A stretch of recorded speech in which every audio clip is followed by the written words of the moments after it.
초등학교 5학년 때의 일이었습니다. 교내에서 연날리 대회가 있었는데 아버님과 저와 함께 방패연을 만들었어요. 연날리 대회를 했는데 제가 1등을 했습니다. 1등을 한 그 연이 얼마나 소중한지 제가 참으로 마음을 다하여서 보관을 했는데 6살 아래인 남동생이 어느 날 그 연을 못 쓰게 만들었어요. 대나무를 다 빼고 그리고는 종이를 찢고 구겨놔요 버렸습니다. 제가 지금도 생생한데 어린 5학년 소년인 저희에게 가장 화가 났습니다. 견딜 수가 없었어요. 그래서 제가 좀처럼 그런 행동을 안 하는데 동생을 때렸습니다. 그리고 나도 함께 울었어요. 그 때문에 엄마에게 아주 된통 혼이 난 그런 경험이 있습니다. 제가 왜 그랬을까요?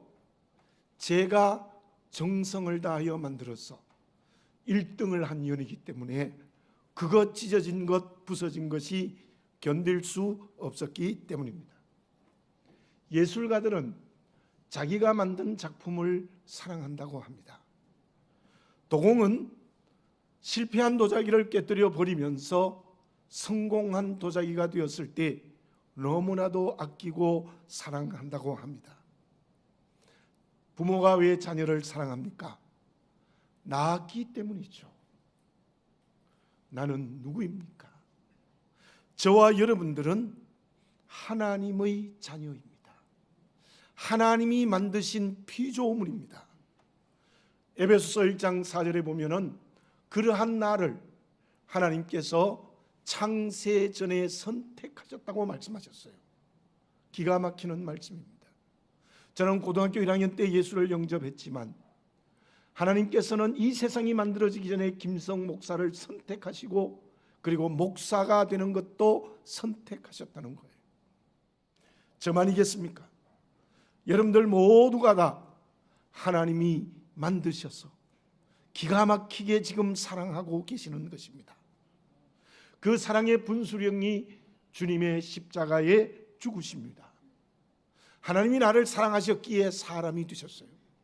30년 동안 목수라는 가난의 직업의 길을 걸어갔습니다. 3년 동안 온갖 고난의 길을 걸어가셨습니다. 그리고 나의 죄를 자기의 것으로 삼으시고 로마의 사형틀인 십자가를 지셨습니다. 에베소서 3장 18절 19절에 이러한 말씀이 있습니다. 능히 모든 성도와 함께 지식에 넘치는 그리스도의 사랑을 알아 그 너비와 길이와 높이와 깊이가 어떠함을 깨달아 하나님의 모든 충만하신 것으로 너희에게 충만하게 하시기를 구하노라. 여러분, 저와 여러분들은 하나님이 만드셨습니다. 그리고 모두가 다 1등이라고 생각하십니다. 기가 막히는 우리들입니다. 그 하나님이 우리를 얼마나 사랑하는지 오늘 한번 전인격과 실존으로 느껴지시기를 바라겠습니다. 그 사랑의 넓이를 아는 시간이 되시기를 바랍니다. 높이가 어떠한지 느껴지시기 바랍니다. 깊이가 얼마인지 깨달으시기 바랍니다. 길이가 얼마나 되는지를 느끼시기 바라겠습니다. 그런데 그 하나님께서 주님을 통하여 우리를 구원하시고 이제도 사랑하시는 것은 공짜입니다. 내가 잘나서 주신 게 아닙니다. 내가 똑똑해서 주신 게 아닙니다. 절대적인 하나님의 은혜로 나를 지금도 사랑하시고 앞으로도 사랑하시는 일을 감당하고 계십니다. 참으로 놀랍지 않습니까? 죄는 게으르게 오르는 주님의 십자가의 은혜를 깨닫는 순간을 이렇게 고백하고 있습니다. 내 인격과 전 실존이 뒤집어지는 것 같은 경험을 했다. 캄캄한 어둠에서 내 인생의 빛을 발견했다고 고백했습니다. 저와 여러분들 정말 오늘 그러한 고백과 기쁨과 놀라움과 느낌이 성령으로 우리에게 살아있어야 될 줄로 믿습니다. 그러면 아버지이신 하나님의 사랑이 십자가의 은혜로 이루어졌다면 그 사랑의 완성은 어디에서 이루어지는 것입니까? 마가복음 1장 1절에 하나님의 아들 예수 그리스도 복음의 시작이라, 이 말씀으로 마가복음이 시작합니다. 여기에 하나님의 아들이라는 의미는 예수님이 하나님의 생명을 100% 전부 전수받으셨습니다. 그리고는 그 생명을 우리에게 나누어 주신 겁니다. 그리스도라는 말은 많은 뜻이 있지만 우리를 죄와 죽음에서 구원하셨다는 것입니다. 그런데 그 생명을 주시고 구원해 주시는 완성이 부활입니다. 십자가에서 주님이 내 죄를 대신하셨고 주님이 부활하심으로 말미암아 내게 주어진 생명과 구원이 완성되었다는 겁니다. 그러므로 예수님의 부활은 하나님의 사랑의 완성입니다. 본문의 앞에 있는 14절에 이러한 내용의 말씀이 있습니다. 그리스도의 부활이 없으면 복음 증거도 믿음도 헛것이다. 부활이 없으면 기독교는 없습니다. 물론 십자가가 없어도 기독교는 없습니다. 기독교는, 우리의 신앙은 십자가와 부활로 말미암아 사랑이 시작되었고 사랑이 완성되어진 사건입니다. 왜 그렇습니까? 오늘 본문 앞에 있는 20절의 말씀처럼 주님의 부활이 첫 열매가 되셨기 때문입니다.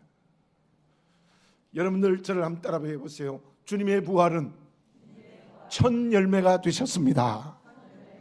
아멘입니다. 예, 주님의 부활이 첫 열매가 되었다는 것은 내가 그 다음 열매라는 뜻이에요. 모든 그리스도인들이 그 다음 열매가 되었다는 거예요. 무슨 뜻입니까? 주님의 부활이 나의 부활이 된 거예요. 주님이 다시 사신 것처럼 나도 다시 살았습니다. 그러므로 주님의 부활은 나를 다시 살게 하시는 하나님의 사랑의 완성입니다. 그렇다면 그 하나님 아버지의 사랑의 은혜 앞에서 우리는 어떻게 살아야 되는 것입니까? 1960년대에 어떤 어촌에 실제로 이러한 일이 있었습니다. 항구에 수많은 고기를 실은 배들이 들어오고 있습니다. 그런데 그 중에 가장 많이 고기를 잡는 배는 정해져 있었어요. 항상 한 배만 만선이 되어서 항구에 들어왔대요. 그런데 그 배가 가지고 있는 특징이 무엇인가 하면은 태풍이 불 때에 가장 많은 고기를 잡는데요. 선장이 독특해서 그래요. 태풍이 불면 방송부터 시작해서 모든 배들이 항구에 대피를 하고 그리고 꽁꽁 묶어놓지 않습니까? 그런데 그 선장이 탄 그 고깃배는 태풍이 부는 바다 한복판에 세워져 있대요. 그리고는 강한 닷을 내리고는 태풍이 지나갈 때까지 기다린대요. 태풍이 지나가면 공교롭게도 바다의 바닥이 뒤집어지면서 플랑크톤이 많이 올라와서 고기는 저절로 몰려오고 배는 만선이 된대요. 물어보았습니다. 태풍에 침몰되지 않는 이유가 무엇입니까? 내 배는 다른 배보다 좀 더 크고 일기예보를 정확하게 듣고 바람이 부는 방향을 조절해서 뱃머리를 바람 부는 방향으로 돌리면 뒤집어지지는 않는다. 그렇게 기다린다. 여러분, 인생의 승리와 성공은 그냥 이루어지는 것이 아닙니다. 고난에서 지혜를 얻어 승리하는 거죠. 인생의 태풍 속에서도 내 삶의 자리를 굳게 세울 때에 그때 승리의 길을 걸어가는 것이지요. 본문의 말씀 55절에서 57절까지의 말씀은 전쟁의 용어입니다. 55절의 사망은 죽음입니다. 56절의 사망은 음부 곧 지옥입니다. 원어에는 그렇게 다르게 표현되어 있는데 우리말에는 똑같이 사망이라고 표현되어 있습니다. 쏘는 무기는 독을 묻힌 화살입니다. 우리는 이 세상에서 하나님의 자녀로 싸우며 살아갑니다. 그 싸움은 죄와 율법의 무기로 죽이려는 사단과의 싸움이에요. 온갖 방법으로 달려듭니다. 태풍과 같은 고난의 환경으로 달려들기도 하고요. 또한 인간관계의 어려움을 통해서 우리가 달려들기도 하고요. 병마를 통해서 달려들기도 하고요. 온갖 방법으로 죄와 율법이라는 무기로 우리를 죽이려고 달려들고 있습니다. 그 사단하고 싸워서 이겨야 돼요. 그러면 이기기 위한 우리의 무기는 무엇이어야 되는 것입니까? 본문의 말씀은 두 가지로 이해를 해야 됩니다. 하나는 주님의 부활이 나의 부활이 됨으로 승리했다는 거예요. 우리는 주님의 십자가의 은혜로 죄가 용서되었고 주님의 부활로 말미암아 사단에게 승리했어요. 그런데 또 하나는 하나님의 자녀된 우리의 오늘의 삶입니다. 날마다 믿음의 길에서 승리의 선택을 해야 돼요. 나를 이겨야 돼요. 세상을 이겨야 돼요. 사단을 이겨야 돼요. 나에게 지면 안 돼요. 세상에 져도 안 돼요. 사단에게 패배하면 더욱더 안 됩니다. 아버지이신 하나님의 사랑으로 자녀되었습니다. 부활의 후사가 되어 생명의 길을 걷고 있습니다. 그런데 자기에게, 세상에게, 사단에게 지면 되겠습니까? 승리를 쟁취해야 돼요.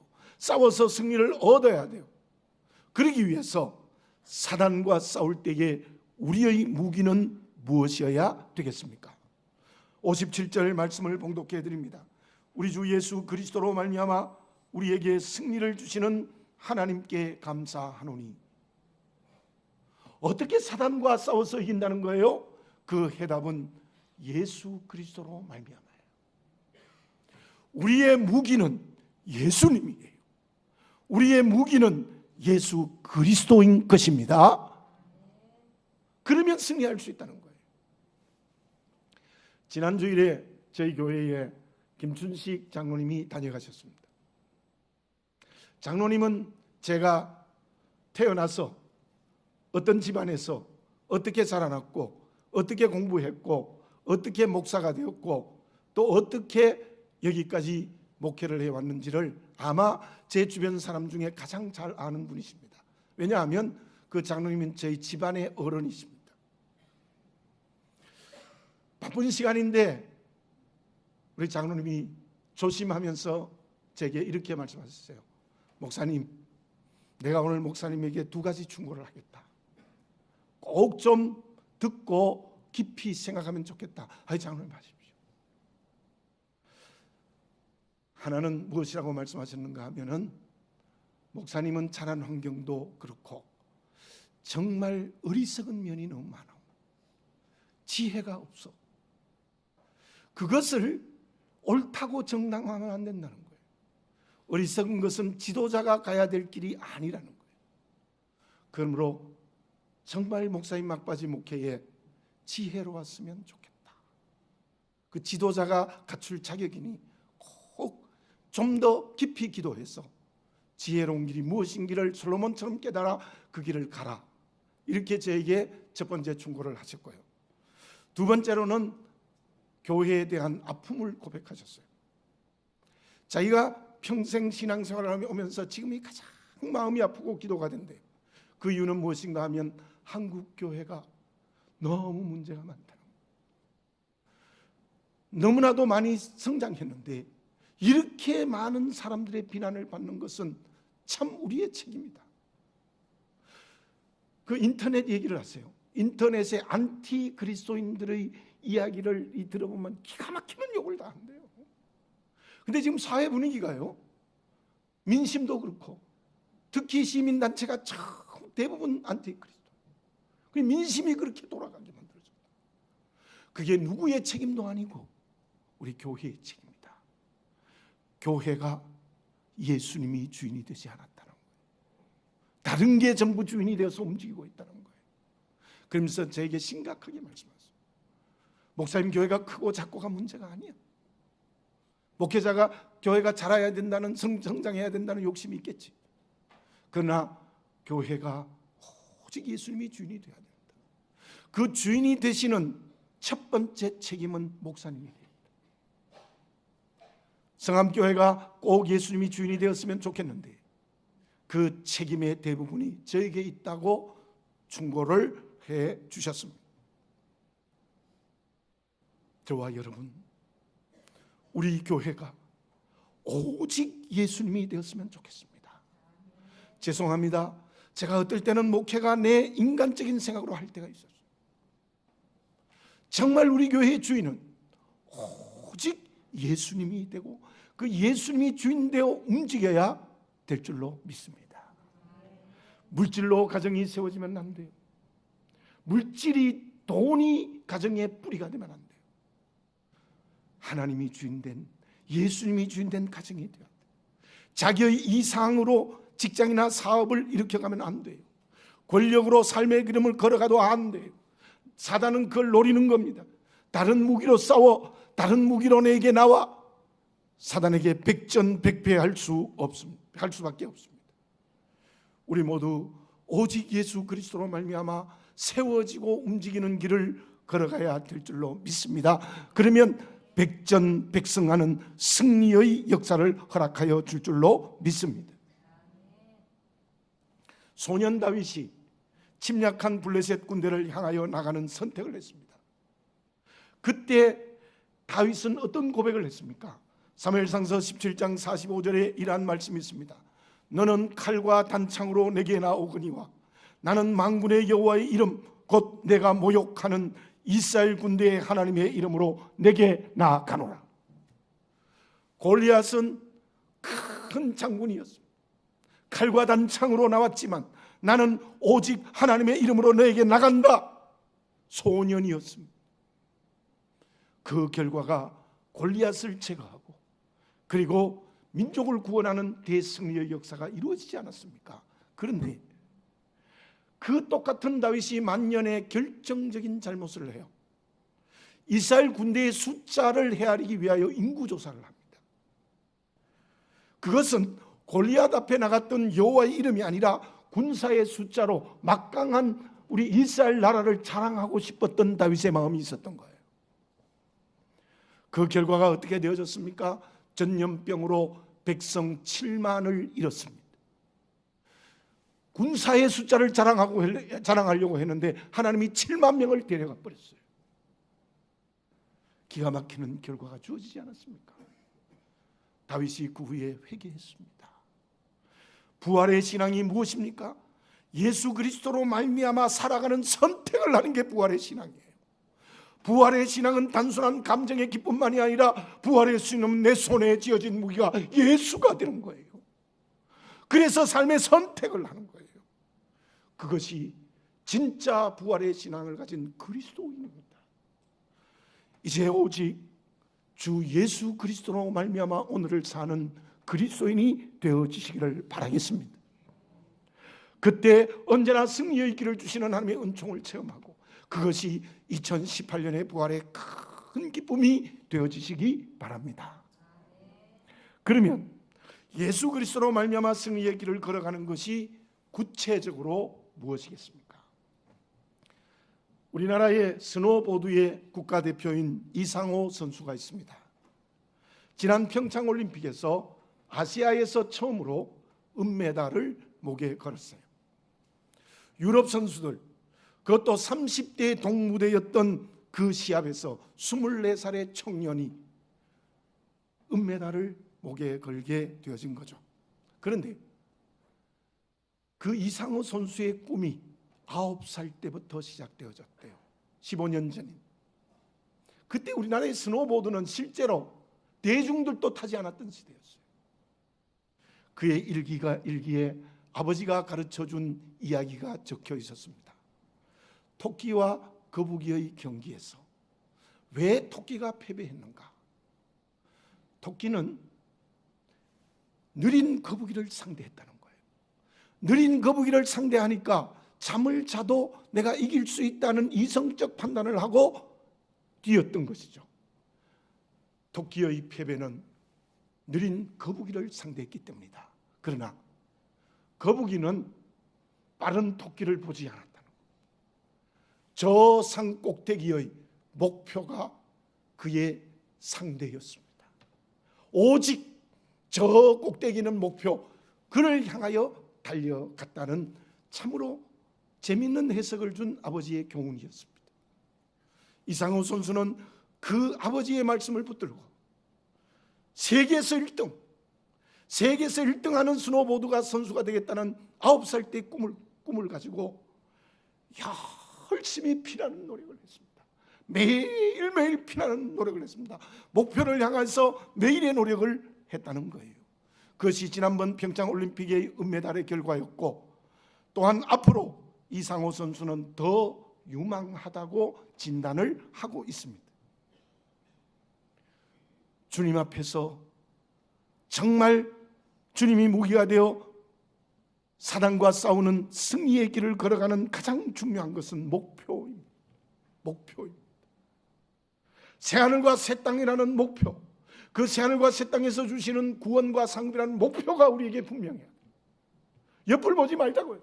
내보다 돈 많은 사람 보지 말아요. 내보다 잘생긴 사람 보지 말아요.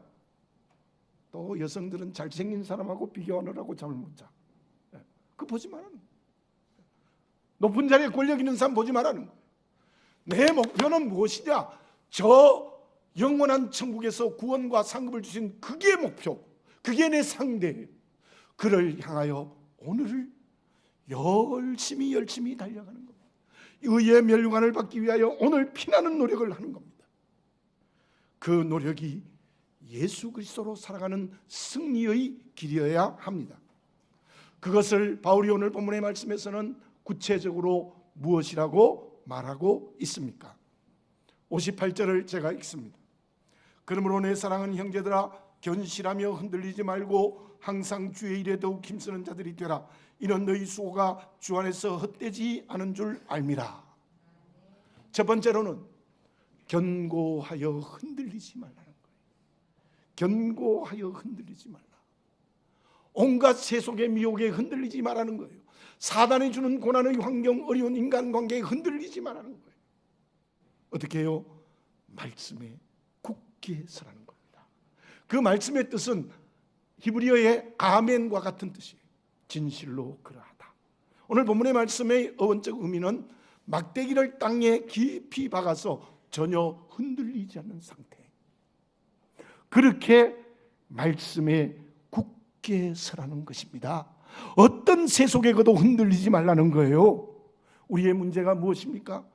부정한 물질에 흔들리고 있지 않습니까? 세속적인 쾌락에 넘어지지 않습니까? 지위를 잘못 사용하고 있지 않습니까?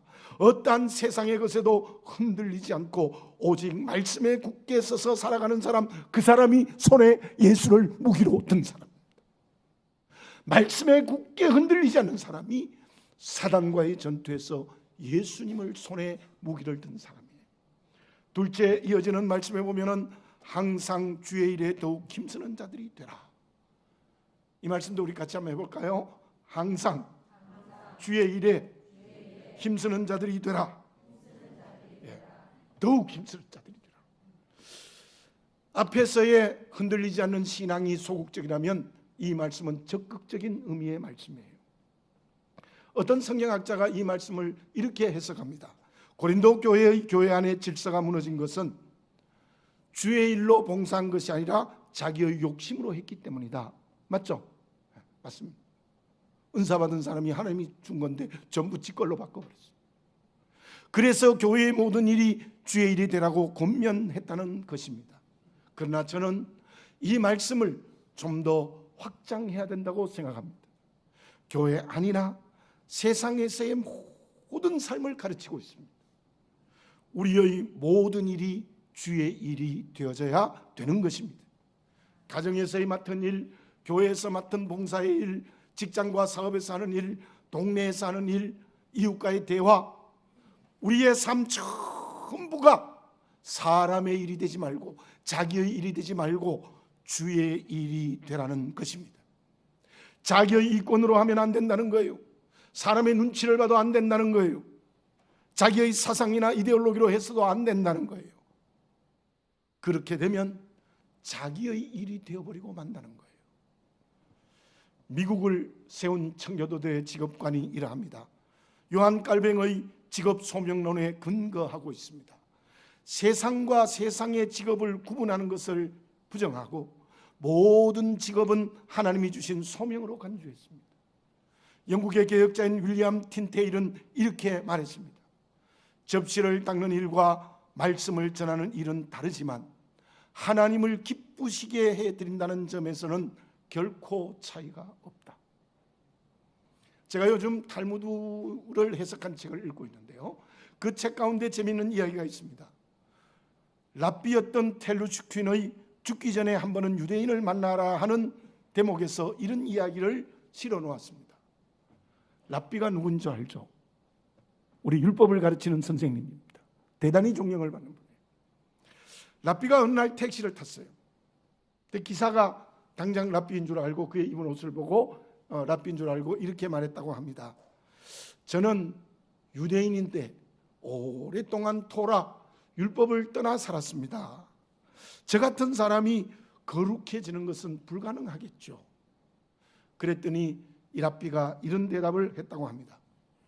기사님은 하루에 수많은 사람을 태워줍니다. 저도 오늘 기사님 때문에 원하는 장소에 가게 되어졌습니다. 이것이 다른 사람에게 진짜 도움이 되고 세상을 좀 더 나은 세상으로 만든다면 그것은 하나님의 뜻을 이루어가는 것입니다. 그리고 한 가지 더 덧붙이면 오는 손님들에게 좀 더 따뜻하고 친절한 말을 해준다면 그것이 말씀을 순종하는 것이지요. 그런 얘기를 했다고 합니다. 교회의 일이나 세상의 일이나 모든 일이 하나님이 주신 거룩한 자리입니다. 그러므로 그 일은 언제나 말씀대로 감당해야 됩니다. 주의 일이 되어야 됩니다. 하나님의 뜻에 합당하게 감당해야 됩니다. 나아가서 그 일을 통하여 구원의 역사가 일어나면 더 좋습니다. 이 세상이 하나님의 나라가 되게 하면 더 하나님이 기뻐하실 것입니다.